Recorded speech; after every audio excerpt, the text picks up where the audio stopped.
উম্মুল মুমিনিন আয়েশা রাদিয়াল্লাহু তাআলা আনহা থেকে বর্ণিত, তিনি বলেন, আল্লাহর রাসূল সাল্লাল্লাহু আলাইহি ওয়াসাল্লামের নিকট সর্বপ্রথম যে ওহী আসে তা ছিল নিদ্রা অবস্থায় বাস্তব স্বপ্নরূপে। যে স্বপ্নই তিনি দেখতেন তা একেবারে প্রভাতের আলোর ন্যায় প্রকাশিত হতো।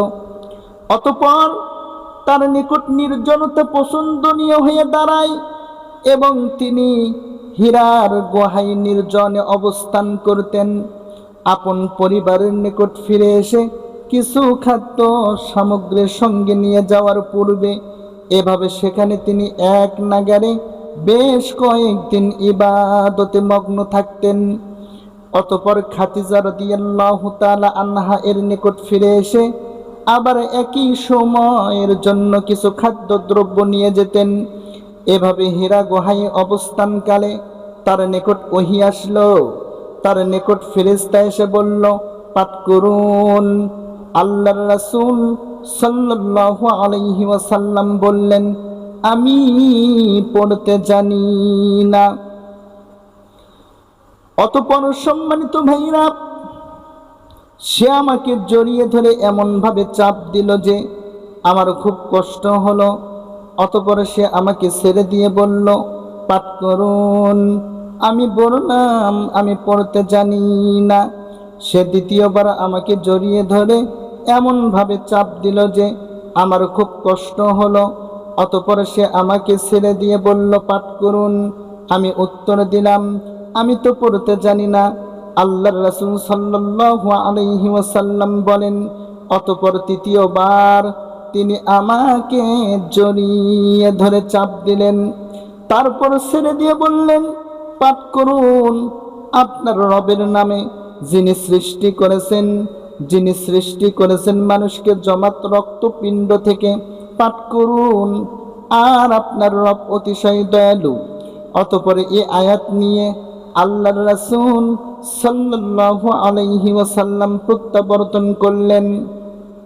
তার হৃদয় তখন কাঁপছিল। তিনি খাদিজা বিনতু খুয়াইলিদের নিকট এসে বললেন, আমাকে চাদর দ্বারা আবৃত করো, আমাকে চাদর দ্বারা আবৃত করো। তারা তাকে চাদর দ্বারা আবৃত করলেন, এমনকি তার সংখ্যা দূর হলো। তিনি খাদিজা রাদিয়াল্লাহু তাআলা আনহার নিকট ঘটনা বৃত্তান্ত জানিয়ে তাকে বললেন, আমি আমার নিজেকে নিয়ে শঙ্কাবোধ করছি। খাদিজা রাদিয়াল্লাহু তাআলা আনহা বললেন, আল্লাহর কসম, কখনোই নয়। আল্লাহ আপনাকে কখনো লাঞ্ছিত করবেন না। আপনি তো আত্মীয় স্বজনের সঙ্গে সদাচরণ করেন, অসহায় দুস্থদের দায়িত্ব বহন করেন, নিঃস্বকে সহযোগিতা করেন, মেহমানের আপ্যায়ন করেন এবং হক পথের দুর্দশাগ্রস্তকে সাহায্য করেন। অতঃপর তাকে নিয়ে খাদিজা রাদিয়াল্লাহু তাআলা আনহা তার চাচাতো ভাই ওয়ারাকা ইবনে নাওফল ইবনে আব্দুল আসাদ ইবনে আব্দুল উজ্জার নিকট গেলেন, যিনি অন্ধকার যুগে ঈসাই ধর্ম গ্রহণ করেছিলেন, যিনি ইব্রানি ভাষায় লিখতে পারতেন এবং আল্লাহর তৌফিক অনুযায়ী ইব্রানি ভাষায় ইনজিল হতে ভাষান্তর করতেন। তিনি ছিলেন অতি বৃদ্ধ এবং অন্ধ হয়ে গিয়েছিলেন। খাদিজা রাদিয়াল্লাহু তাআলা আনহা তাকে বললেন, হে চাচাতো ভাই, আপনার ভাতিজার কথা শুনুন। ওয়ারাকা তাকে জিজ্ঞেস করলেন, ভাতিজা তুমি কি দেখো?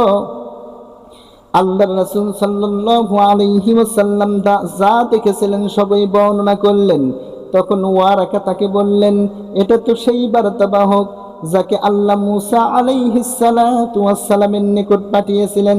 আফসোস, আমি যদি সেদিন যুবক থাকতাম, আফসোস আমি যদি সেদিন জীবিত থাকতাম।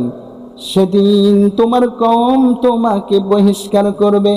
আল্লাহর রাসূল সাল্লাল্লাহু আলাইহি ওয়াসাল্লাম বললেন, তারা কি আমাকে বের করে দিবে? তিনি বললেন, হ্যাঁ, তুমি যা নিয়ে এসেছো অনুরূপ ওহী কিছু যিনি নিয়ে এসেছেন তার সঙ্গেই বৈরিতাপূর্ণ আচরণ করা হয়েছে।